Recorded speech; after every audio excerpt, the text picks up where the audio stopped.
When the Homeowners Association threatened to fine me $10,000 for my illegal pool, I could have fought them in court. Instead, I smiled, rolled up my sleeves, and began removing it piece by piece. What they didn't know was that my pool sat on a 200-year-old underground spring, the same spring that fed their million-dollar mansions. By the time I was done, their perfect neighborhood would be drowning in consequences they never saw coming. Marcus Chen had always believed that owning a home meant freedom. Standing in his backyard on that sweltering July morning, watching the crystal-clear water of his pool shimmer in the early sunlight, he felt that freedom slipping through his fingers like chlorinated water. The certified letter had arrived 3 days ago, but he'd read it so many times the words were burned into his memory. Violation notice number 2847. Unpermitted swimming pool installation. Remove within 30 days or face daily fines of $500, escalating to $10,000 upon legal action. The irony wasn't lost on him. He'd moved to Willowbrook Estates precisely because the real estate agent had emphasized the neighborhood's relaxed atmosphere and minimal HOA interference. What she'd failed to mention was that the HOA board had been completely restructured 6 months after he'd bought the house, transforming from a handful of retirees who met quarterly to a militant organization led by people who treated property values like a religion. Marcus heard footsteps on his back deck and turned to see his neighbor, Janet Morrison, approaching with that particular stride he'd learned to recognize, the one that meant trouble. "Marcus, honey," Janet called out, her voice carrying that false sweetness that made his teeth ache. "I hope you're not still planning to fight this pool situation. It's really for the best, you know." At 62, Janet had the kind of precisely maintained appearance that screamed old money and new authority. As the newly elected HOA president, she'd made it her personal mission to elevate the standards of their community. What that really meant, Marcus had learned, was making life difficult for anyone who didn't fit her particular vision of suburban perfection. "Good morning, Janet," Marcus replied, his voice carefully neutral. "Just enjoying my coffee by my legally constructed pool." Her smile tightened. "Well, that's where you're wrong, dear. We've had it thoroughly investigated.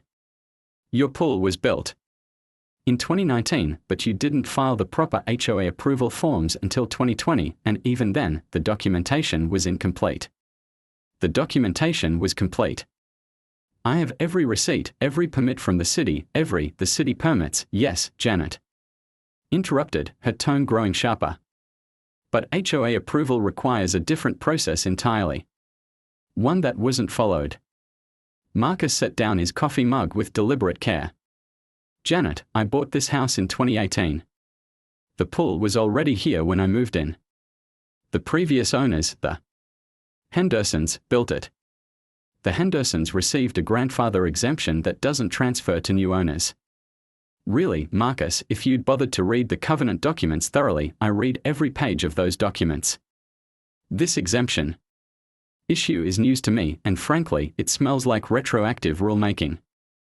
Janet's composure cracked slightly, revealing the steel underneath her suburban armor. The HOA board voted unanimously. 6-0. Even Tom Brennan voted to uphold the violation, and you know how much he loves pools. That's done. Tom had been Marcus's closest ally on the block, the guy who'd helped him install new deck lighting and borrowed his leaf blower every fall. If Tom had voted against him, the fix was definitely in. "What's this really about, Janet?" "Property values, dear. That pool of yours disrupts the sight lines from the Kellerman's new addition. Their house appraises for $1.8 million, and they are concerned about maintaining that value." "The Kellermans?" "Of course. Richard Kellerman made his fortune in pharmaceutical patents and had the kind of influence that could turn neighborhood politics into personal vendettas. His wife, Patricia, served on the HOA board and had made it clear from day one that she considered Marcus's modest colonial an eyesore in their luxury neighborhood. So this is about the Kellerman's view. This is about community standards." Janet replied, but her eyes said otherwise. "Look, Marcus, we're not unreasonable people. We know this is an expense, and we are prepared to help." She reached into her designer handbag and pulled out a folded check. "The board has authorized a $25,000 contribution toward removal costs. Professional pool removal typically runs between $30,000 and $40,000, so you'd only be out of pocket $15,000 or so. Marcus stared at the check. $25,000. More money than he'd ever seen in one place, being offered to him like a consolation prize for giving up something that was legally and rightfully his. And if he refuse, then we proceed with legal action. Our attorney estimates total fines could reach $75,000 within the first year, plus legal fees and court costs. You'd be looking at bankruptcy, Marcus. Is a swimming pool really worth losing your home? The threat hung in the air between them like humidity before a thunderstorm. Marcus knew Janet well enough to understand she wasn't bluffing. The HOA had recently hired Blackstone and Associates, a law firm that specialized in aggressive covenant enforcement.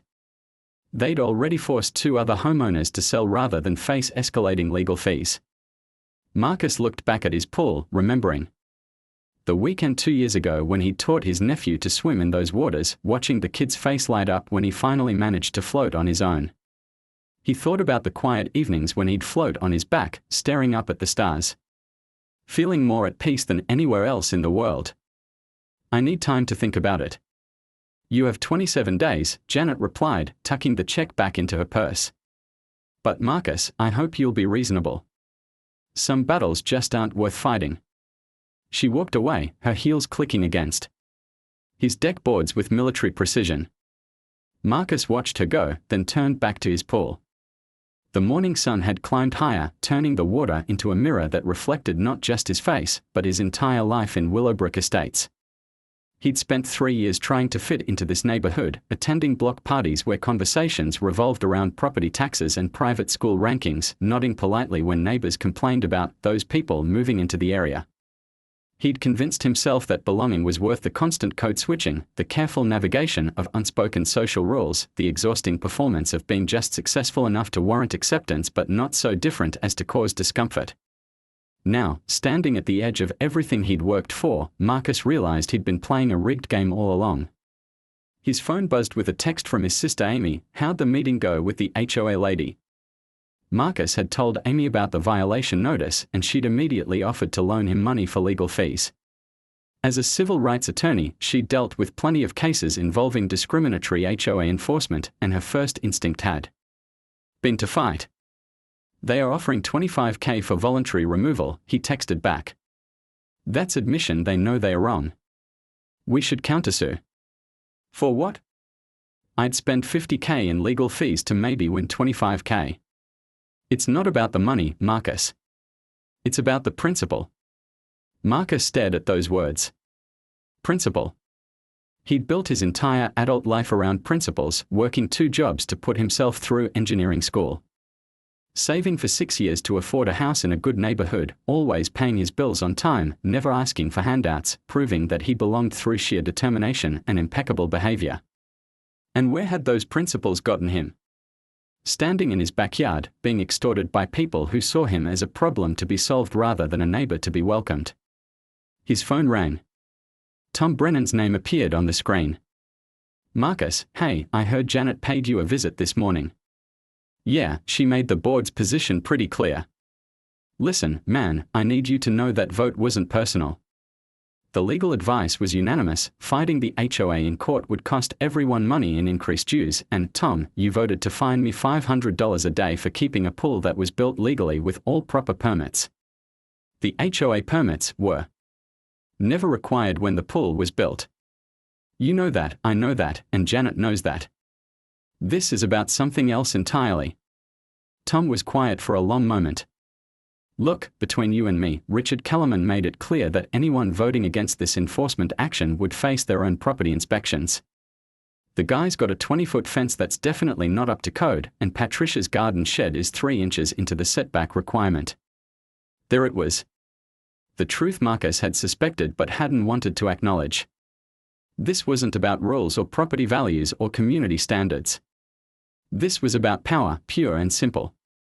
Richard Kellerman wanted Marcus's pool gone, and everyone else was too afraid of retaliation to stand up to him. So that's how it works around here, Marcus said. That's how it's always worked, Marcus. I thought you understood that. After Tom hung up, Marcus sat down on his deck chair and really looked at his neighborhood for the first time in years. Every lawn was perfectly manicured. Every house was painted in approved earth tones. Every driveway was pressure washed and every mailbox was regulation black.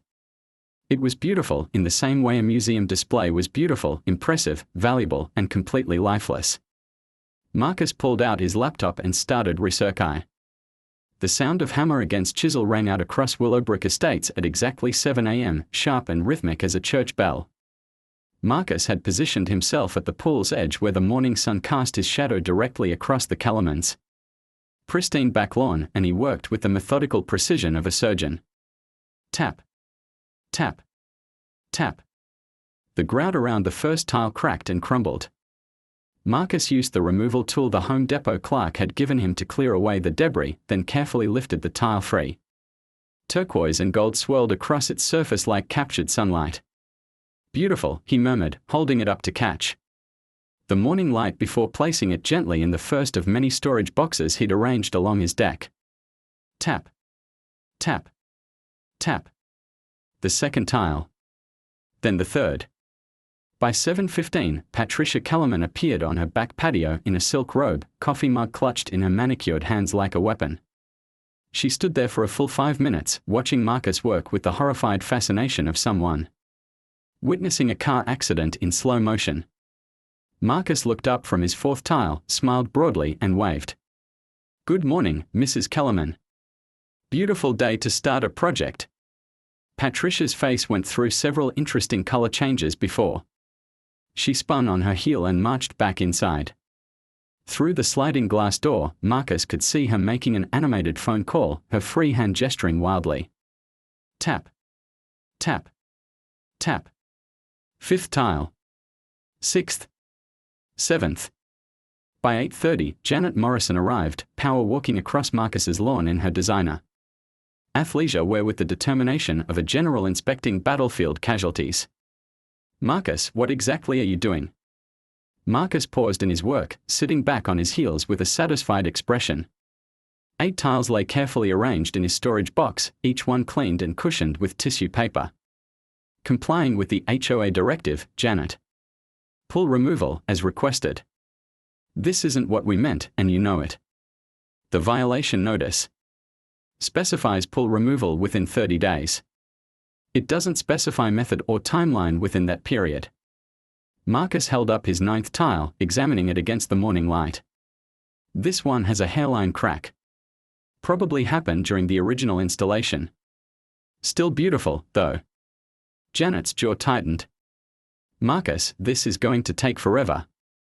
"Not forever." David from Heritage Restoration estimates 6 to 8 months for complete hand removal. Well within compliance parameters. 6 to 8, Janet's voice cracked slightly. "That's completely unreasonable." "What's unreasonable about following proper safety protocols and environmental best practices?"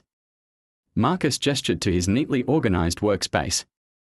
"I'm documenting every step, sorting materials by type and condition, and minimizing neighborhood disruption by working during approved hours only. The noise, 7 a.m. to 6 p.m., Monday through Saturday. Well within city ordinance for construction activity." Marcus picked up his hammer and chisel. "Would you like to see my compliance checklist?" "I've been very thorough." Janet stared at him as if he'd suddenly started speaking in tongues. This wasn't the Marcus she knew, the quiet, accommodating neighbor who'd always been eager to avoid conflict. This Marcus was calm, controlled, and absolutely unshakable. "The board is going to hear about this." "I certainly hope so. Transparency is so important in community governance." Marcus turned back to his work. Tap. Tap. Tap. "Have a wonderful day, Janet." As Janet stalked away, Marcus noticed more neighbors had found reasons to be outside. Tom Brennan was trimming hedges that didn't need trimming. The elderly couple from 2 houses down had suddenly decided their front walk needed sweeping. Even the Hendersons' replacements, a young couple with twin toddlers, were standing at their kitchen window with obvious fascination. Marcus waved. At all of them with genuine warmth, as if he were performing at a neighborhood block party instead of systematically dismantling the source of his persecution. Tap. Tap. Tap. By noon, Marcus had removed 37 tiles and established a rhythm. That felt almost meditative. Each tile was unique, hand-painted with subtle variations that revealed themselves only under close examination. Some depicted stylized waves, others geometric patterns that seemed to shift and flow as he turned them in the light. The Hendersons had chosen these tiles with love, Marcus realized. Each one represented a deliberate aesthetic choice, a small piece of their vision for the perfect backyard oasis. The thought made his careful preservation efforts feel less like spite and more like archaeology, saving fragments of someone else's dream from the bulldozer of neighborhood politics. His phone buzzed with a text from Amy. "How's Operation Malicious Compliance going?" Marcus photographed his growing collection of tiles and sent the image. 37 down, approximately 3,963 to go. They must be losing their minds. The morning was definitely educational. Around 1 p.m., Marcus took a break for lunch, sitting on his deck with a sandwich and surveying his progress. The removed tiles had left a small section of exposed pool wall, raw concrete that looked like a wound in the otherwise pristine surface. It was ugly now, but Marcus found the sight deeply satisfying. He was just finishing his sandwich when a white BMW pulled into his driveway. Richard Kellerman emerged from the driver's seat like an avenging angel of suburban order, his silver hair perfectly styled despite the heat, his polo shirt crisp enough to cut glass. Marcus had only spoken to Richard a handful of times in 3 years, usually brief exchanges about property lines or package deliveries.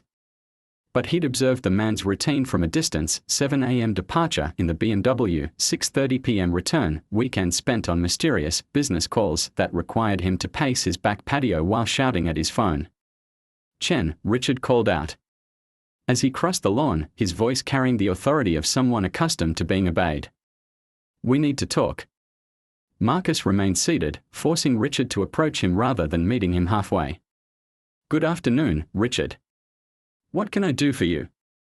You can stop this ridiculous charade and accept the board's generous offer." "Which charade would that be?" Richard gestured at the pool with obvious disgust. "This performance art project. Whatever you think you're accomplishing, it ends now. I'm removing my pool as directed by the HOA. I thought you'd be pleased. Don't play games with me." Richard's voice dropped to a threatening whisper. "I know exactly what you're doing, and I'm here to tell you it won't work." Marcus set down his sandwich and gave Richard his full attention. "What am I doing, Richard? You're trying to make this as inconvenient and disruptive as possible. You think if you drag this out long enough, we'll give up and let you keep the pool. But you're wrong. I'm following the violation notice to the letter.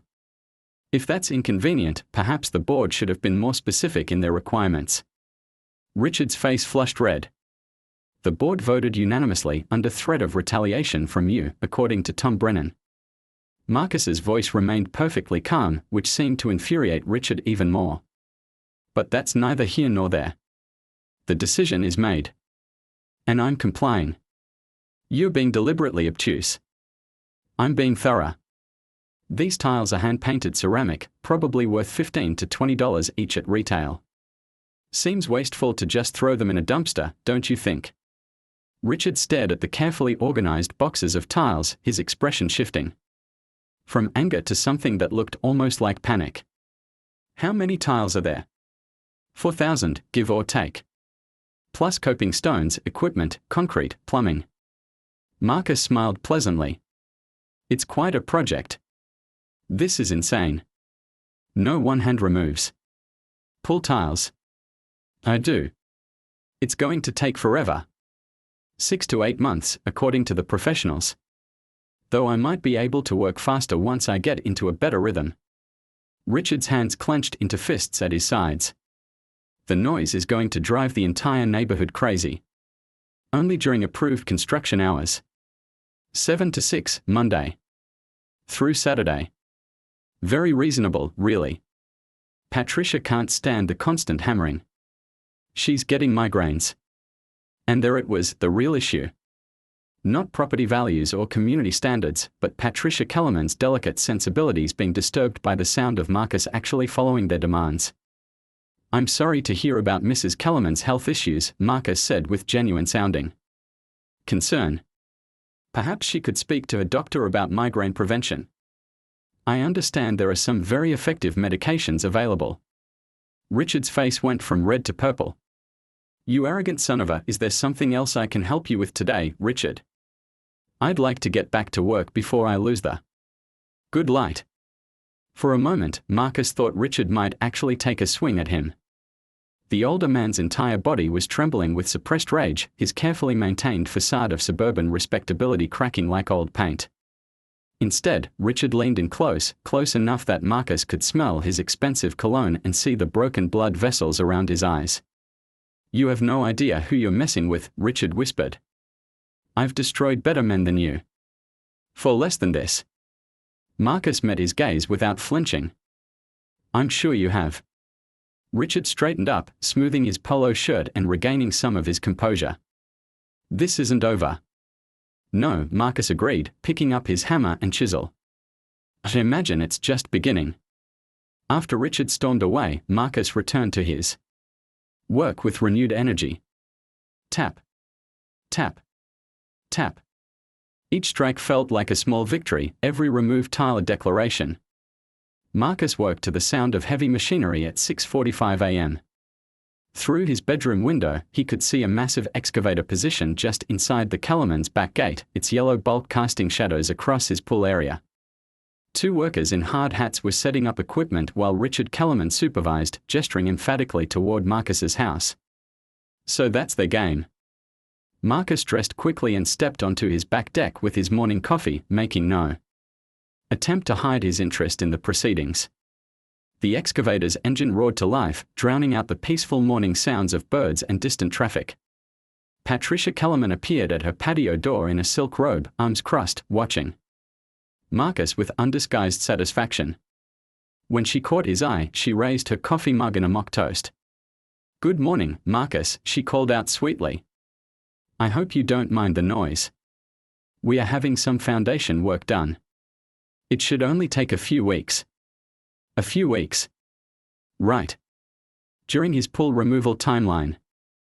The message was crystal clear: if Marcus wanted to play noise games, they could play noise games too. Marcus raised his own coffee mug in response. "No problem at all, Patricia. I love the sound of productive work being done." At exactly 7 a.m., Marcus began his daily ritual. Tap. Tap. Tap. The familiar sound of hammer against chisel rang out across the neighborhood, but now it competed with the throaty growl of diesel engines and the crash of excavator buckets biting into earth. The construction noise was impressive. Richard had clearly spared no expense in his acoustic warfare campaign. But Marcus had spent years working construction sites to pay for college, and industrial noise was just background static to him. If anything, the excavator's rhythm actually helped him maintain his pace. Tap. Tap. Tap. Crash. Rumble. Tap. Tap. Tap. By 8:30, Marcus had removed 43 tiles despite the competition. Each one went into his storage boxes with the same careful attention, the same photographic documentation, the same methodical precision that had marked his work from day one. "This is harassment," Janet Morrison shouted from his property line, having to raise her voice over the construction noise. "You can't seriously expect to continue this charade with all that racket." Marcus looked up from his work, cupping his ear theatrically. "Sorry, Janet. Hard to hear you over the sound of neighborhood improvement. Isn't it wonderful how productive everyone's been?" Janet's face went through several interesting color changes. She'd clearly expected the Kellerman's counterattack. To break Marcus's resolve, to force him into accepting their buyout offer just to escape the noise. Instead, he seemed positively energized by the challenge. Around 10 a.m., Marcus noticed a small crowd gathering at the end of his driveway. Word about his project had apparently spread beyond Willowbrook Estates, and people were driving by to witness the spectacle firsthand. A few had brought lawn chairs and coffee, settling in to watch like it was a community event. One woman, elderly with kind eyes and a "World's Best Grandma" t-shirt, approached Marcus during his water break. "Excuse me, young man, but are you the fellow who's removing his pool one tile at a time?" "That's me." "Well, I think it's wonderful. My Harold dealt with a nasty HOA for 15 years before we moved to a retirement community. They made his life miserable over the stupidest things: bird feeders, garden gnomes, the color of our mailbox." She gestured toward his carefully organized workspace. "This is exactly what those busybodies deserve." Marcus smiled. "Would you like to see the tiles? Some of them are really beautiful." For the next 20 minutes, Marcus found himself giving an impromptu tour of his tile collection to a growing audience. He explained the different patterns, the hand-painted details, the craftsmanship that would have been lost if he'd simply hired a demolition crew. The crowd ate it up. People took photos, asked questions, and several visitors mentioned that they had their own HOA horror stories. By the time Marcus returned to work, his audience had grown to nearly 30 people. And someone had started a small tailgate party on the street. From her upstairs window, Patricia Kellerman watched the festivities with the expression of someone discovering termites in her foundation. Around noon, the excavator suddenly went quiet. Marcus looked up to see Richard Kellerman marching across his lawn with the determined stride of a man who'd reached his breaking point. "This ends now," Richard announced, his voice tight with barely controlled rage. "You're creating a public nuisance, disrupting our property improvement work, and turning our neighborhood into a carnival. I'm sorry your construction project is being disrupted," Marcus replied mildly, not pausing in his tile removal. "But I have permits for this work, just like you presumably have permits for yours. Don't be clever with me. You know exactly what you're doing. I'm removing my pool as directed by the HOA violation notice." Marcus held up tile number 247, a particularly striking piece with a subtle wave pattern. Carefully and methodically, with proper documentation and material preservation. The audience, the media attention. Marcus looked genuinely surprised. "I hadn't noticed any media." But as if summoned by Richard's words, a white van with Channel 7 news emblazoned on the side pulled up to the curb. A reporter and cameraman emerged, drawn by the unusual combination of crowd, construction equipment, and obvious neighborhood drama. Richard's face went pale. No, absolutely not." The reporter, a polished woman in her 30s, approached with the predatory instincts of someone who'd found an unexpectedly juicy story. "Excuse me, I'm Sarah Chen with Channel 7. We are hearing reports about an unusual pool removal project." Marcus glanced at Richard, who looked like he was about to be sick, then back at the reporter. "I'm Marcus Chen. And yes, I'm removing my pool in compliance with an HOA violation notice. One tile at a time, according to our sources. That's the most environmentally responsible method. These are hand-painted ceramic tiles, probably worth $15 to $20 each. Seemed wasteful to just throw them away." The cameraman began filming, capturing Marcus's organized workspace, the growing collection of carefully preserved tiles, and the obvious craftsmanship involved in his methodical approach. "And how long is this process expected to take?" 6 to 8 months for complete removal. I want to do it right." Richard stepped into the frame, his media-trained instincts finally kicking in. "This is a private neighborhood matter. The HOA has offered substantial compensation for voluntary pool removal, $25,000, Marcus confirmed. Very generous, considering they are demanding removal of a legally constructed pool that was built with all proper city permits." The reporter's eyebrows went up. The pool was legal. Completely. Built in 2019 by the previous owners with full city approval. The HOA violation is based on internal approval processes that weren't required at the time of construction. Richard's polished facade began to crack.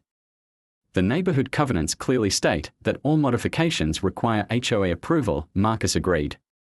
"But the pool wasn't a modification to my property. It existed when I purchased the house. The HOA is applying current requirements retroactively." The reporter turned to Richard. "Is that accurate? Are you applying new rules to existing structures?" The board voted unanimously to uphold community standards under threat of retaliation, Marcus added quietly. Several board members have told me privately that they feared their own properties would face increased scrutiny if they voted against enforcement. Richard's face went from pale to purple. That's completely false. Tom Brennan mentioned something about your 20-foot fence not being up to code, Marcus continued conversationally. And Patricia's garden shed apparently encroaches on the setback requirements. The cameraman swung toward the Kellerman property, capturing the clearly oversized fence and the shed that was obviously too close to the property line. This interview is over, Richard snapped, but the damage was done. He stalked away, leaving Marcus to continue the interview with obvious relish. So you're complying with the removal order? The reporter asked. Absolutely. Every tile will be removed, every piece of equipment properly disposed of, all concrete broken up and hauled away. The HOA will get exactly what they asked for. Just as slowly. Marcus smiled. I believe in doing things right the first time. The new segment aired that evening, and by 7 p.m., Marcus's phone was buzzing constantly with messages from friends, family, and complete strangers who'd seen the story. The Channel 7 website had already posted the video online, where it was accumulating views and comments at an impressive rate. Amy texted, "You're famous. My office is obsessed with this story. His nephew from California, Uncle Marcus. You're all over Twitter. Hashtag pull revenge is trending. His old college roommate saw you on the news. This is the most Marcus thing ever. Proud of you, man." But the most interesting message came from an unknown number. "Mr. Chen, this is David Morrison, Janet's husband. Can we talk?" Marcus called the number immediately. David answered on the first ring. "Marcus, thank God. Look, I need to apologize for my wife's behavior. She's gotten caught up in this HOA power trip, and I think she's lost sight of what's actually reasonable." "It's okay, David. We all do what we think is best for our families." "No, it's not okay. I've been watching what you're doing, and honestly, it's brilliant. You're giving them exactly